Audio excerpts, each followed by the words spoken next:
Hello everyone, I'm Abhishek and once again I welcome you all to my YouTube channel ज्ञान दर्शन bye अभि। तो यहाँ पिछले videos में हमने रिवॉल्ट ऑफ 1857 को डिस्कस किया था, ठीक है। आज के इस वीडियो में हम लोग इंडियन नेशनल मूवमेंट को डिस्कस करेंगे और समझने की कोशिश करेंगे, ठीक है। तो इंडियन नेशनल मूवमेंट जो है हमारा, उसे समझने के लिए पहले हमें समझना होगा नेशन क्या है या नेशन स्टेट क्या है, ठीक है। तो राष्ट्र क्या है, ठीक है, इसको समझने की कोशिश करेंगे।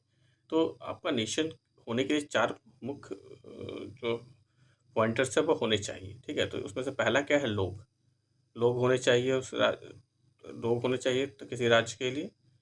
साथ ही साथ वह लोग जिस जगह पे रह रहे हो वह जगह होना चाहिए, ठीक है। उसके अलावा वहाँ पर एक सरकार होनी चाहिए और जो सरकार होगी वह वहाँ पर नियम बनाएगी जिसके द्वारा वहाँ के लोगों को रेगुलेट किया जाएगा, ठीक है। और यह जो सरकार होगी वहाँ पर वह चुनी हुई और सॉवरेन होगी, ठीक है, यानी वहाँ के लोगों के बीच में ही चुनी हुई सरकार होगी और उस सरकार के ऊपर किसी बाहरी शक्ति का, बाहरी देशों का किसी तरह का प्रभाव नहीं होगा, ठीक है। तो ये चार बिंदु है, यानी कि आपका यहाँ पे पीपल होने चाहिए, उनकी टेरिटरी होनी चाहिए और एक गवर्नमेंट होनी चाहिए जो उन्हें रेगुलेट करेगी और साथ ही साथ जो गवर्नमेंट है वो सॉवरेन होनी चाहिए, ठीक है। ये चार पॉइंटर्स होने चाहिए एक स्टेट होने के लिए, यानी स्टेट का यहाँ पर देश से नेशन से हो रहा है, ठीक है। तो हम लोग यहाँ पर देखने की कोशिश करेंगे कि फैक्टर क्या क्या है जिसकी वजह से नेशनलिज्म का ग्रोथ हुआ, ठीक है। तो यहाँ पर देखेंगे हम लोग कि इम्पैक्ट ऑफ ब्रिटिश रूल, ठीक है। सबसे पहले तो ये था कि इम्पैक्ट ऑफ ब्रिटिश रूल, यानी कि जो अंग्रेज़ों का जो शासन था जितना उनके द्वारा कहीं न कहीं कुशासन किया गया उनके द्वारा, वह एक इम्पॉर्टेंट कारण था जिस वजह से नेशनलिज्म का फीलिंग जागा। डोज ऑफ मॉडर्नाइजेशन था, यानी कि क्योंकि उस वक्त जो भारत के जो समकालीन समय में जो बाहरी दूसरे जो देश थे वहाँ पर काफ़ी ज़्यादा डेवलपमेंट हो चुका था। तो वह भी देख लोग को कहीं न कहीं लोगों के बीच में जो कनेक्टिविटी है वो बढ़ रहा था। तो लोग इन सब चीज़ों को देखकर भी कहीं न कहीं नेशनलिज़्म का जो फीलिंग है वो जाग रहा था कि अगला देश जो है काफ़ी डेवलप है, हमारा नहीं है, उनके पास ये सुविधाएँ हमारे पास नहीं है। तो इन चीज़ों को लेकर कहीं एक देश के प्रति जो फीलिंग है लोगों के बीच में वो डेवलप हो रहा था, ठीक है। तो यहाँ पे क्या होता है कि जो वेस्ट है, यानी कि जो पश्चिमी देश थे, वहाँ के जो आइडियाज़ थे, वहाँ से जो यहाँ इंडियन लोग थे वो इंस्पायर हो रहे थे, ठीक है। मॉडर्न एजुकेशन सिस्टम था, यहाँ से जो लोग बेसिकली जो भी लोग थोड़े पढ़े लिखे थे वो लोग क्या आगे जो उच्च शिक्षा है उसे प्राप्त करने के लिए फॉरेन कंट्री जाया करते थे। तो वहाँ से वहाँ के जो वहाँ पे जो देशों में चल रहा होता था, जो वहाँ का विचार है, आइडियाज़ है, उसको वहाँ से लेकर वो लोग कहीं न कहीं इंडिया में आते थे और उससे इंस्पायर करते थे बाकी लोगों को, ठीक है। साथ ही साथ क्या होता है, रोल ऑफ प्रेस, ठीक है। यहाँ पर इंग्लिश और वर्नाक्युलर दोनों प्रेस जो है उन्होंने इंपॉर्टेंट रोल निभाया था नेशनलिज्म का फीलिंग को जगाने के लिए, ठीक है। साथ ही साथ क्या होता है, जो मॉडर्न मीन्स ऑफ ट्रांसपोर्ट है, कम्युनिकेशन है, जैसे कि ट्रांसपोर्ट का मीडियम जैसे रेलवेज आ चुका था उस वक्त। कम्युनिकेशन का मीडियम में जो आपका टेलीग्राफ है वो वो भी एक इम्पॉर्टेंट फैक्टर वहाँ पे था जिससे लोगों के बीच में कनेक्टिविटी बढ़ रही थी। तो जब एक ईस्ट का व्यक्ति वेस्ट में जाता है, नॉर्थ का व्यक्ति साउथ में जाता है, मतलब आपस में क्या होता है कि इंटरचेंजेबिलिटी ऑफ आइडियाज़ होते हैं, यानी जो विचारों का आदान प्रदान होता है। लोग एक दूसरे से मिलते हैं, वहाँ के रीति रिवाजों को, वहाँ के लोगों को, वहाँ की भाषा को समझते हैं। तो कहने क्या होता है, एक दूसरे से जुड़ाव बढ़ता है, कनेक्टिविटी बढ़ता है और फीलिंग ऑफ नेशनलिज्म जो है वो डेवलप होता है, ठीक है। तो हम लोग अब यहाँ पे जाने की कोशिश करेंगे कि आपका पॉलिटिक्स ऑफ एसोसिएशन जो है आपका, ठीक है, तो वो कैसे स्टार्ट होता है, ठीक है।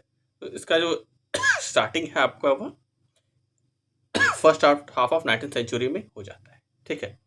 तो पॉलिटिक्स क्या है, यहाँ पे dominated by wealthy administrative elements जो थे उनके द्वारा जो है आपका पॉलिटिक्स काफ़ी ज़्यादा आपका उस वक्त प्रभावित था, ठीक है।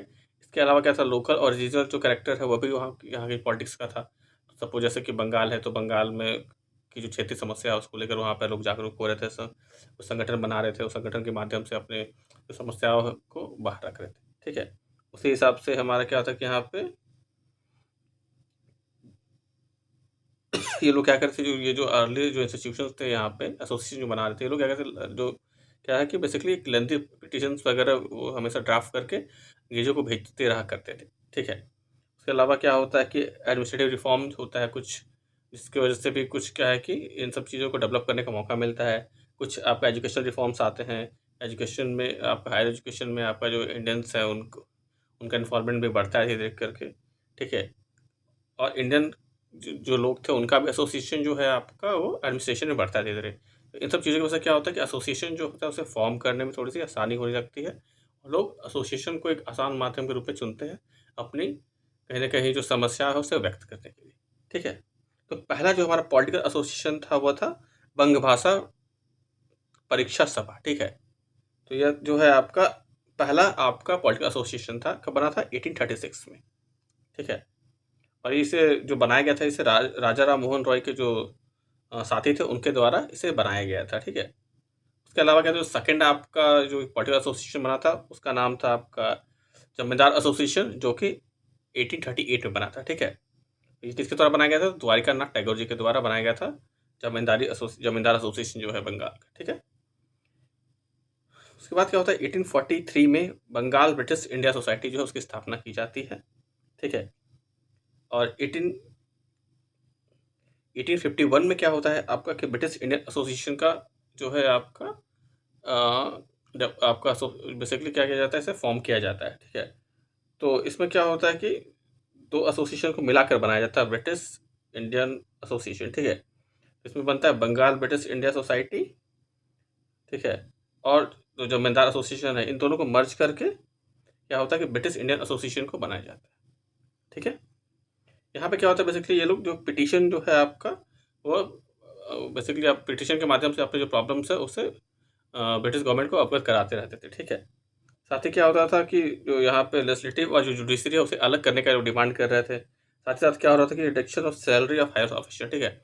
ये लोग क्या है कि जो ईस्ट इंडिया कंपनी तो थी नहीं उस वक्त, उसमें तो अंग्रेज शासन आ चुका था। तो जो भी अंग्रेज सरकार में जो उच्च पद पर बैठे व्यक्ति थे आपका अंग्रेज, उनकी सैलरियों को घटाने के लिए लोग रिक्वेस्ट कर रहे थे।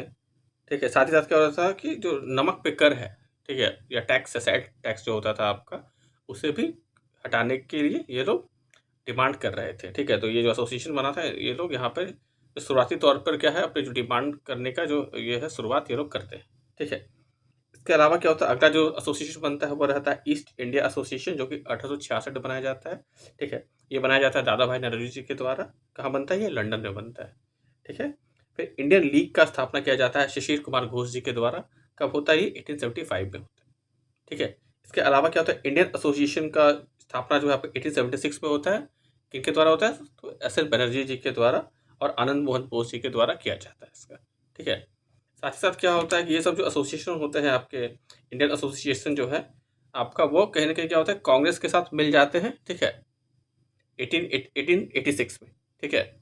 और पूरा सार्वजनिक सभा जो है आपका, उसकी स्थापना भी 1867 में एम जी राणा डे जी के द्वारा किया जाता है। ठीक है? इसके अलावा बॉम्बे प्रेसिडेंसी एसोसिएशन जो है 1885 में बद्रुद्दीन तैयब जी, फिरोज शाह मेहता, के टी तेलांग के द्वारा किया जाता है। ठीक है?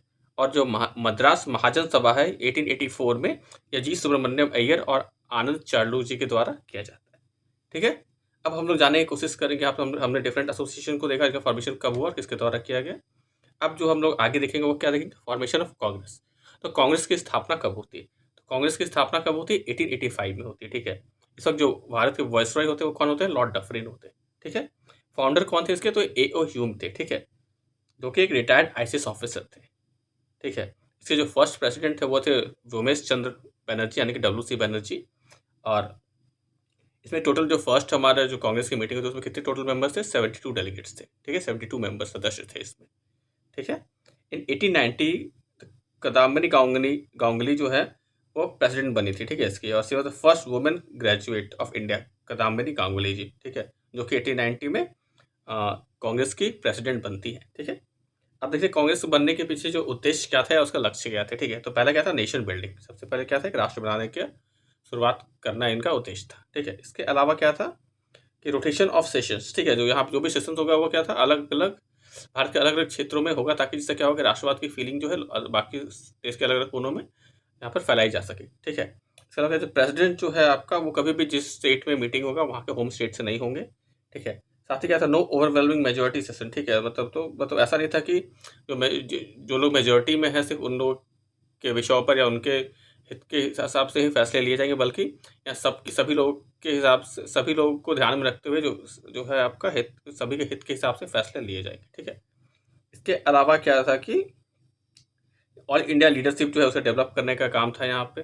इसके अलावा क्या था, taking up issues problem which common in relation to all, जैसे हमने ऑलरेडी बताया कि जो वैसे समस्या को यहाँ पे उठाना था जो कि सामान्य जनमानस के लिए कहीं ना कहीं उपयोगी हो, ठीक है। तो वैसे मुद्दों को ही यहाँ पर उठाया जाता था, ठीक है। इसके अलावा क्या था, मॉडर्न पॉलिटिक्स था, ट्रेन पीपल इन पॉलिटिक्स। तो यहाँ पे क्या कि इंडियन जो लोग थे उन्हें क्या था कि मॉडर्न पॉलिटिक्स में ट्रेन करने के लिए इसका इस्तेमाल किया जा रहा था। साथ ही साथ क्या था आपका कि इंडियनाइजेशन ऑफ पॉलिटिकल डेमोक्रेसी, ठीक है। तो जो राजनीतिक जो आपका डेमोक्रेसी है उसका इंडियनाइजेशन यानी भारतीय भारतीय का जो है आपका मतलब बेसिकली उसे भारतीय बनाने का कोशिश किया जाता है, भारतीयों को उस जो व्यवस्था है उसमें कहीं ना कहीं इन्वॉल्व करने का प्रयास किया जा रहा था। कांग्रेस का मतलब क्या था बेसिकली, मीनिंग कांग्रेस का मीनिंग बेसिकली असेंबली था, यानी कि पीपल मूवमेंट जो था उसे कांग्रेस कहते हैं, ठीक है। यहाँ पे क्या था कि ये founded a democratic nationalist movement, ठीक है। तो यहाँ से क्या था कि इसके जो देश में क्या था कि एक डेमोक्रेटिक और जो है आपका राष्ट्रवादी जो एक मूवमेंट है उसका शुरुआत किया जा सके।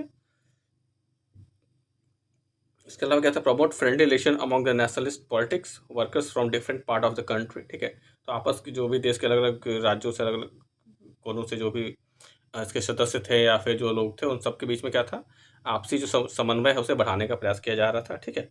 To develop propagate anti colonial nationalist ideology. तो क्या था कि एंटी कॉलोनियल यानी कि जो साम्राज्यवादी जो आपकी जो सरकार थी यहाँ पर अंग्रेजों की, उसके खिलाफ एक जो फीलिंग है उसे डेवलप करने का कोशिश किया जा रहा था इंडियन नेशनल कांग्रेस के माध्यम से, ठीक है। इसके अलावा क्या था, formulate a present popular demand for the government with a view to unifying a people over common economic and political programme.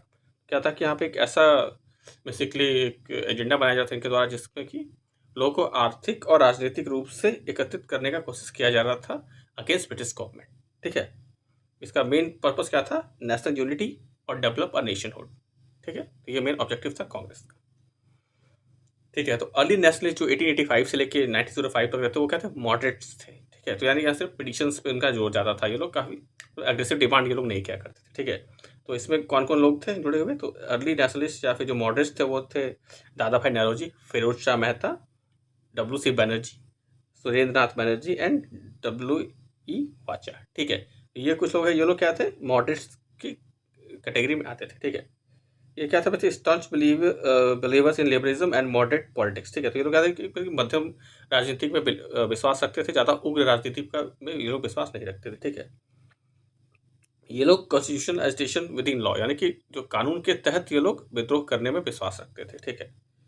साथ ही साथ क्या हो रहा था कि believe that the British basically wanted to just the Indian just to be, क्या था, the British believe that the British basically wanted to be just to the Indian but were not aware of the real condition, ठीक है। तो यहाँ पे क्या हो रहा था कि इनका यह मानना था कि जो अंग्रेज जो है वह भारत ये लोगों की भलाई करना चाहते थे, लेकिन क्या है कि यहाँ की जो परिस्थिति है उससे वह अवगत नहीं है, ऐसा उनका इनका मानना था। तो ये पिटिशंस के माध्यम से उन्हें अवगत करा रहे थे, जबकि ऐसा कुछ था नहीं, ठीक है। इसके अलावा क्या था कि डिमांड तो क्या था, रेजोल्यूशंस, पिटिशंस, मीटिंग्स एक्सेट्रा। तो जैसे हमने बताया आपको, मीटिंग्स रखेंगे, आपका पिटिशन देंगे, आग्रह करेंगे, रिक्वेस्ट करेंगे, इस मोड पे ये लोग कहीं ना कहीं आपका जो समस्या है या जो डिमांड है इनका वो उनके बीच में रखते थे। यानी इनका मानना था कि मतलब वो लोग अच्छे, मतलब उनका ओपिनियन ठीक है, वो लोग भला करना चाहते हैं, लेकिन क्या है कि यहाँ के जो लोकल एडमिनिस्ट्रेटर हैं वो लोग उसमें कहीं ना कहीं गड़बड़ी कर रहे हैं और इनकी गलती है, जो गवर्नमेंट है वहाँ पर उनकी कोई गलती नहीं है, वो लोग को ये चीज़ पता नहीं है, तो हम उन्हें अवेयर करेंगे, ऐसा इनका मानना था मॉडरेट्स का, ठीक है। तो इसके बाद क्या था, इनका इकोनॉमिक डिमांड क्या था, तो इनका इकोनॉमिक डिमांड था कि रिडक्शन करना था आपका क्या, concessions, remission, relief at the time of natural calamity, ठीक है। तो इनका समय इकोनॉमिकल डिमांड में क्या था कि आर्थिक जो आपका इनका डिमांड था वो यह था कि जब भी कोई प्राकृतिक आपदा आती है, ठीक है, तो वैसे स्थिति में क्या होता है कि आप इनको जो टैक्स है उसमें रिलीफ दी, ठीक है। ये इनका डिमांड था। इसके अलावा क्या था, cutting the expenditure on administration and military areas, ठीक है। ये लोग कह रहे थे जो आपका प्रशासनिक व्यवस्था है और जो सैन्य व्यवस्था है उसमें आप क्या करें कि जो खर्च है उसे उसमें कमी लाएं, ठीक है। साथ ही larger allocation of budget in agriculture areas, ठीक है। तो खेती बाड़ी में जो है आप ज़्यादा फंड्स का इन्वेस्टमेंट करें, ये इनका डिमांड में था। साथ ही क्या है, raise the voice of Indian workers in British industries. तो क्या कि इंडियन जो वर्कर्स है उनका जो आवाज़ है वह भी ब्रिटिश इंडस्ट्रीज में सुना जाए, ठीक है। Demand of favourable exchange of ratio of Indian currency, ठीक है। तो भारतीय मुद्रा का जो आपका एक्सचेंज है उसको कहीं न कहीं जो रेट्स है दोनों के बीच में एक्सचेंज रेट है उसको ये लोग एक जस्ट और फेयर कर रखने का डिमांड कर रहे थे। जो ट्रेड पॉलिसी है उसमें ये लोग रिफॉर्म की बात कर रहे थे, क्योंकि आपको पता है कि अर्लियर क्या चल रहा था आपका, तो यूनिलैटरल फ्री ट्रेड पॉलिसी था, यानी कि ब्रिटेन से जो गुड्स यहाँ पे आ रहे थे उस पर कोई भी टैक्सेस नहीं लग रहा था। जो इंडियन गुड्स ब्रिटेन जा रहे थे उस पर काफ़ी ज़्यादा, इवन 100% तक भी टैक्सेस चार्ज कर लिया करते थे ये लोग, ठीक है। तो ये हो गया कुछ हमारा एक ये डिमांड्स हो गए इनके। अब हम देखेंगे पॉलिटिकल डिमांड्स। ये तो इकोनॉमिक डिमांड्स था, पॉलिटिकल डिमांड्स क्या थे जो मॉडरेट्स थे उनके, ठीक है। तो पॉलिटिकल डिमांड था उनका रिप्रेजेंटेशन एट वेरियस लेवल्स, ठीक है। तो बहुत जगह पे क्या कहते हैं अपना प्रतिनिधित्व चाह रहे थे ये, ठीक है। इसके अलावा लेजिस्लेटिव काउंसिल और जो सेंट्रल एंड प्रोविंशियल आपका जो काउंसिल है उनका जो पावर है उसे कम करने का डिमांड कर रहे थे ये लोग। Appointment of Indians in administration, यानी कि भारतीय लोगों का जो है प्रशासनिक व्यवस्था में जो है नियुक्ति के लिए ये लोग डिमांड कर रहे थे। साथ साथ क्या है जुडिशरी, ठीक है। तो जुडिशरी में क्या डिमांड करते हैं लोग, पावर ऑफ इंडियन जजेस टू ट्रायल यूरोपियंस, ठीक है। तो ये लोग इसका भी डिमांड कर रहे थे कि जो भारतीय जो जज है वो अब यूरोपीय जो है उनका उनके ऊपर भी फैसला सुना सके कोर्ट्स में, इस बात का वो डिमांड करते, क्योंकि ऐसा अधिकार उन्हें नहीं था अब तक, ठीक है। ट्रायल बाय ज्यूरी, ठीक है। तो यानी कि किसी भी मुद्दे पे अगर किसी की गिरफ्तारी होती है तो उन्हें जो ज्यूरी जो बैठता है जज के द्वारा सुने जाने का अधिकार होना चाहिए, ठीक है। साथ ही सिविल राइट में क्या है, freedom of speech and press. तो फ्रीडम ऑफ स्पीच और प्रेस का भी डिमांड ये लोग कर रहे थे जो अर्ली मॉडरेट से, ठीक है। तो अब क्या कि जो गवर्नमेंट का एटीट्यूड क्या था इनके प्रति, अब इसको हम लोग समझने की कोशिश करते हैं। तो गवर्नमेंट जो है आपका 1887 में क्या होता है, आपका यहाँ पे हॉस्टल बनने लगती है, ठीक है। यहाँ पे क्या होता है, policy of divide and rule करते हैं वो लोग, ठीक है। यानी कि बांटो और जो शासन करो की नीति है उनका, उसे लोग यहाँ पे अपनाते हैं, ठीक है। तो 1887 में क्या होता है आपका, यूनाइटेड इंडियन पैट्रियोटिक एसोसिएशन जो है सैयद अहमद खान और राजा श्री प्रसाद ऑफ बनारस जी के द्वारा स्टैब्लिश किया जाता है, ठीक है। और ब्रिटिश जो है आपका जो है उसे कंटेम्प्ट के रूप में कांग्रेस को देखते हैं, ठीक है। They fail to acquire any root among the people, ठीक है। तो क्या होता है कि यहाँ पे क्योंकि जो अर्ली कांग्रेस था मॉडरेट सा, ये था क्या कहीं ना कहीं एलाइट लोगों का एक कहीं ना कहीं ग्रुप की तरह बन के रह गया था, ठीक है। तो जो कॉमन पीपल है उनके पास जो है उनका जो एक्सेस यहाँ पर इस मीटिंग में वैसा उतना ज़्यादा कुछ कांग्रेस के बीच में होता नहीं था। तो इससे क्या हो रहा था कि जो गांव के जो किसान लोग हैं, जो जो जनरल पीपल कॉमन पीपल है, उनका जो है यहाँ इसमें उतना इन्वॉल्वमेंट नहीं हो पाया था अर्ली एजेस में, ठीक है। Fail to keep with the pace of, ठीक है, एस्पिरेशन ऑफ द पीपल, ठीक है। तो वहाँ के जो लोगों जो भी लोग थे, आम जनता थी, उसकी जो अपेक्षा थी उसके साथ चलने में यह समय असफल रहे, ठीक है। मुस्लिम्स जो है आपका वो कांग्रेस से मैक्सिमम दूर ही रह रहे थे, ठीक है। But still they achieve a lot under difficult circumstance. But क्या है कि ठीक है ज़्यादा कुछ अचीव नहीं कर पाए, पर उस समय की जो परिस्थिति थी उसके हिसाब से इन्होंने क्या है, एक शुरुआत इन्होंने कर दिया था, ठीक है। इन्होंने क्या किया था, जो लोग हैं उनको कहीं ना कहीं इकोनॉमिक और कल्चर राइट्स के बारे में इन्होंने अवगत कराया था, अवेयर किया था, ठीक है। आइडिया ऑफ कॉमन एनिमी, यानी कि जो सबका एक जो कॉमन एनिमी है, जो कॉमन दुश्मन जो है आपका, वो अंग्रेज के रूप में इन्होंने चिन्हित कराने का काम कहने कहीं कर दिया था, ठीक है। इसके अलावा क्या है कि they popularise the idea of democracy and civil liberty, ठीक है। तो डेमोक्रेसी यानी गणतंत्र और जो आपका आम जनमानस का जो अधिकार है उन सब चीज़ों को इन्होंने कहीं ना कहीं पॉपुलराइज करा दिया था। इसके अलावा क्या था, they expose the true character of Indian imperialism, ठीक है। तो भारत में जो आपका अंग्रेजी जो उपनिवेशवाद या साम्राज्यवाद था उसका जो सही चेहरा है उन्होंने उसे लोगों के बीच लाने का प्रयास किया था और कहने के उसमें सफल रहे थे, ठीक है। इंडियन काउंसिल एक्ट ऑफ 1892 इसके रिजल्ट में क्या होता है कि पास होता है, और इसमें क्या होता है कि ये जो इंडियन काउंसिल एक्ट है आपका, ये कहीं ना कहीं फाउंडेशन के रूप में काम करता है, जिसमें कि इंडियंस का जो पार्टिसिपेशन है आप एडमिनिस्ट्रेशन में वो यहाँ से बढ़ता है, ठीक है।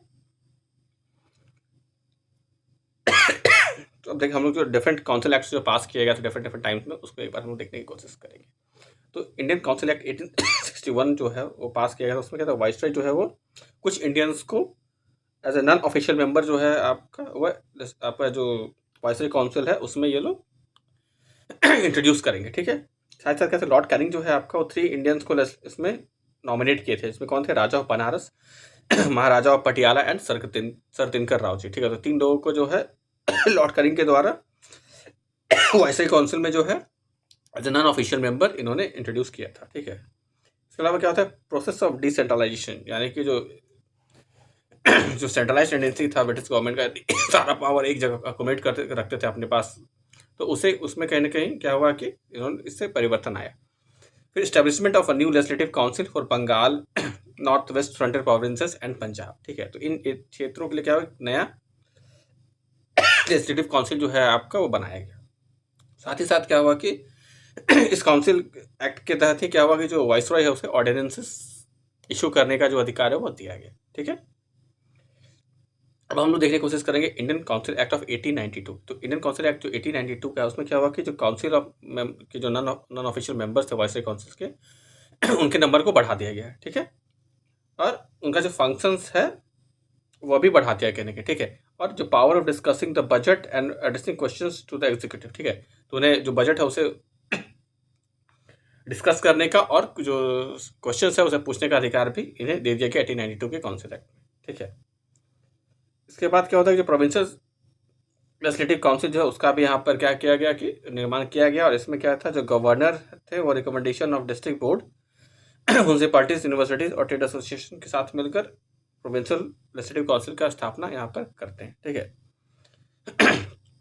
यहाँ पर दोनों मॉडरेट्स का जो टाइम वो खत्म होता है। अब हम लोग देखेंगे जो एक्सट्रीमिस्ट थे, ठीक है, कांग्रेस में, उनका जो है कि इमरजेंस या उत्पत्ति कैसे होता है। तो यहाँ पे क्या होता है, emergence of new and young group, ठीक है। तो नए और जो युवा लीडर है उन लीडरशिप जो है वो कांग्रेस के अंदर बढ़ती है, ठीक है। Critical of ideology of old leadership, जो कि जो पुराने लोग थे उनके जो विचारधारा उससे वो लोग सहमत नहीं थे, ठीक है। Adopted swaraj as a Congress goal, ठीक है।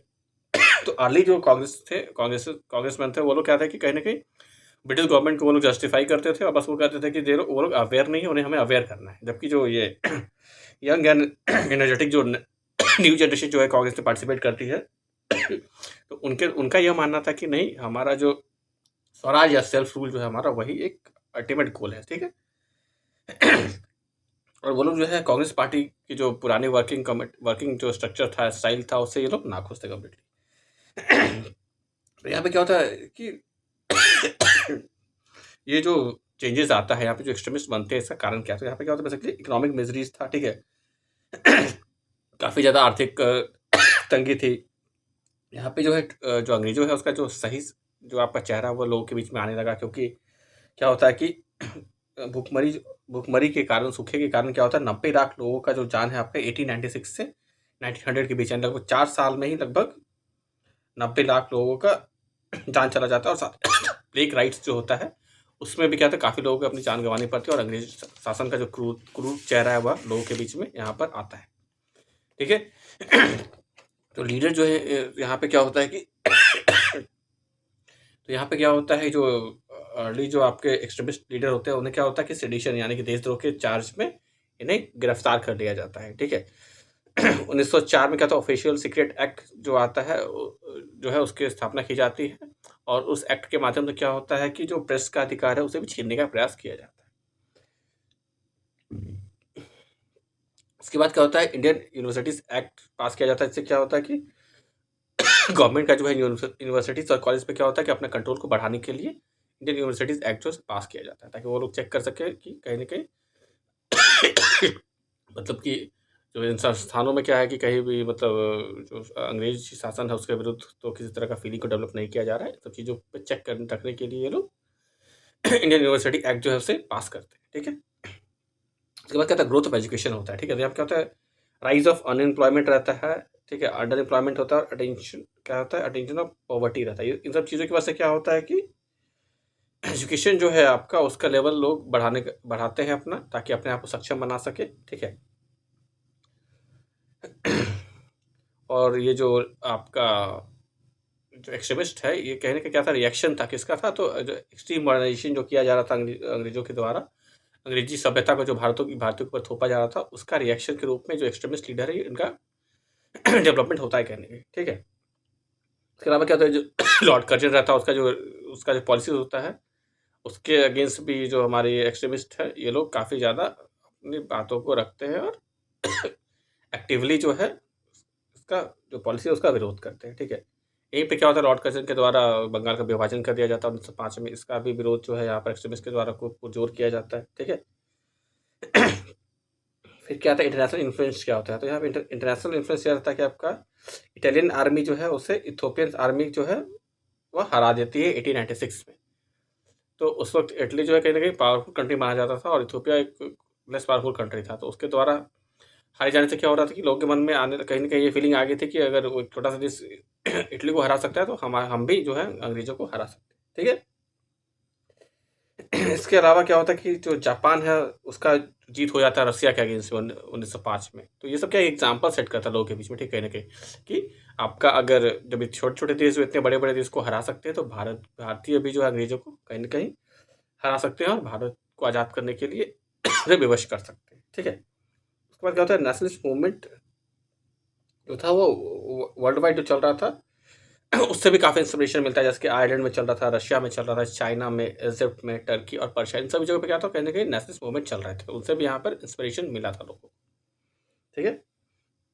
अब क्या था militant approach of political work, तो मिलिटेंट अप्रोच जो था वह भी कुछ जो आपके क्रांतिकारी थे उनके द्वारा किया गया, तो जैसे कि ए के दत्ता, अरविंदो घोष, फिर है चापेकर ब्रदर्स, बीजी तिलक, ठीक है।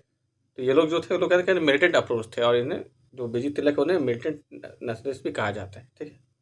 तो स्वराज जो है उसे यही बस एक नेशनल मूवमेंट का गोल जो मान के जो लोग अपना जो भी डिसीजन ले या स्टेप्स ले रहे थे, ठीक है। तो जो भी एक्सट्रीमिस्ट थे उनका बस एक ही गोल था कि जो भी हम लोग यहाँ पर इंडियन नेशनल मूवमेंट चला रहे हैं, ठीक है, भारतीय स्वतंत्रता संग्राम जो चलाया जा रहा है, तो बेसिकली उसका गोल क्या है स्वराज यानी कि सेल्फ रूल है, ठीक है, यानी अंग्रेजों को हटाकर स्वशासन की ओर ये लोग अपने आप को ले जाना चाह रहे थे, ठीक है। तो यहाँ पे क्या था ये लोग का इनका मानना था कि जो डायरेक्ट एक्शन है वो उसका यहाँ पे जरूरत है, ठीक है। और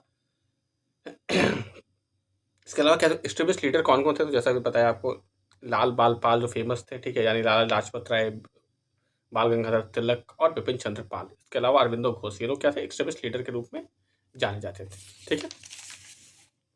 तो यहाँ पे हमारा जो इंडियन नेशनल मूवमेंट का जो बिगिनिंग है जिसमें कि हमने as a nation as a concept और इंडियन नेशनल मूवमेंट का स्टार्ट और Indian national Congress as well as politics of association जो है, इन टॉपिक्स को हमने यहाँ पे देख लिया है। अगले टॉपिक में हम लोग स्वदेशी मूवमेंट को डिटेल में डिस्कस करेंगे। Till then thank you.